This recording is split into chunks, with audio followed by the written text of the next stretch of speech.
So I've avoided making videos for the last, I don't know, about a month probably. And then before that, it was like a 3 week break that I took because I felt like I didn't have any ideas. I started a new job and that took up a lot of my time. It's pretty much full time, it's like 4 days a week, but I was just out of ideas and out of energy, if I'm being honest. Um, And I think that a part of me was thinking that, whatever idea that I had to make a video was not going to be good enough. Um, it was like a little bit of, it's like once I lost the energy to make the videos, I started not believing in the ideas that I was having, if that makes sense. Um, yeah, I don't know.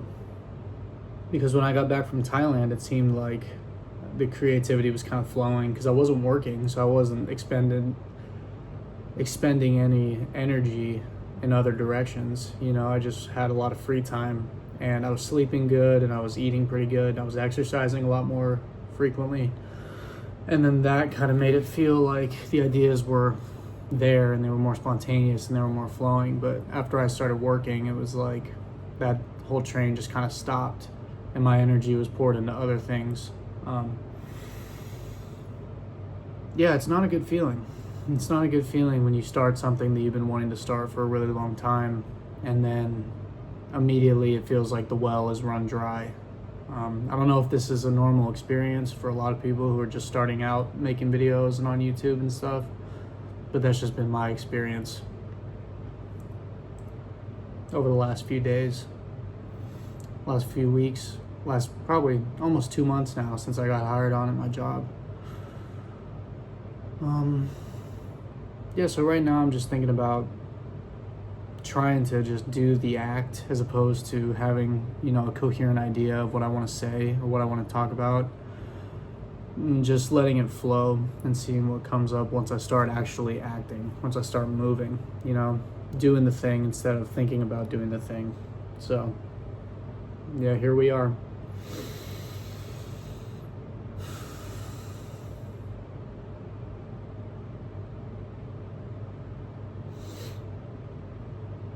I've been thinking a lot lately about chronic tension in the body. I've been thinking about how, because for so many years, ever since I can remember, honestly, I think I've had chronic tension in my hips and my shoulders. And I started noticing this when I probably got into high school, maybe when I was like 14 or 15. That's when I first actually noticed, like, dang, I'm a lot less flexible than a lot of the people that I'm playing sports with, on my soccer team or, some of the other kids that were in jiu-jitsu. They were just a lot more flexible than I was. And it would take a lot of effort for me to do the stretches and I was just a lot less mobile than they were. And I think that there's a huge link between emotional regulation and tension in the body. And it starts primarily in the hips, I think. I think it's in your psoas muscle. The psoas is the muscle it's deep in your body. It connects I believe it connects the top of your hips, like where the ball and socket joint is, to the base of your spine. And it's like two of them running down like this. And they say that it's one of your primary hip flexors. And it's one of the main muscles that activates when your fight or flight response is activated. And the fight or flight gets activated when you're stressed out, obviously. So yeah, these like low level, and it doesn't have to be like a major crisis event, sometimes it is. A lot of the times we have something super stressful that happens when we're younger, and then that sticks with us for up until we're adults, because the emotional memory gets trapped in the body, and your body learns to react when it's provided with similar triggers. So if you had a major event where, I don't know, let's say for example you felt super embarrassed around people when you were younger, like you had some kind of traumatic event that really activated your fight or flight, and you got super stressed out about it, your body will tense up, and in the psoas muscle and the surrounding muscles, it'll store that emotional memory. That stress will get stored in your body. And then that'll happen multiple times over the course of your entire life. Sometimes in major events, sometimes in minor events, you'll have like these little micro events that activate the same pattern just on a lower level. And then that'll eventually lead to chronic tension in your body. And everybody has this chronic tension for the most part, from sitting all the time, from not exercising, from not moving your body. Even people that exercise regularly have this problem because they're not doing the kind of exercises that are strengthening and lengthening these muscles. Because why that muscle in particular activates during the stress response is because your fight or flight is designed to help you fight off danger or run away from danger. And the muscles that you need the most to fight and run away are the major muscles at the bottom of your hips. When you sprint, those are your hip flexors are the main thing that are activated. So if those muscles get activated, but then because of, the way we are in modern society, the way that it's not socially acceptable to just run away when you feel embarrassed, because your body interprets it as a real threat and you interpret it as just social shame or fear or whatever emotion you're feeling inside of you. So your body doesn't get to finish the cycle by sprinting away or fighting off the thing that it perceives as a real threat. So that tension gets stored instead of expressed. Because if you felt stress and then you were able to sprint away from it, that emotional energy would complete the loop and it wouldn't get trapped in your muscles. It would get expressed through movement. And like I said before, modern life doesn't really allow for that. So you get chronically tense. You get chronically stuck in these areas, especially around the groin, the back of the hips, the front of the hips, and then that starts to cause problems throughout the rest of your body, because every time that you experience a stressor, you close off. That loop gets reinforced with more stress, more situations where you're uncomfortable, and a lack of expression of that emotional tension that's being expressed because of that trigger. I've been trying to find ways that you can deal with this trapped up, pent up emotional energy for a long time now. And one of the things I came across lately is called TRE, and that stands for trauma release exercises. And essentially what it is it activates what's called a tremor response in your hips.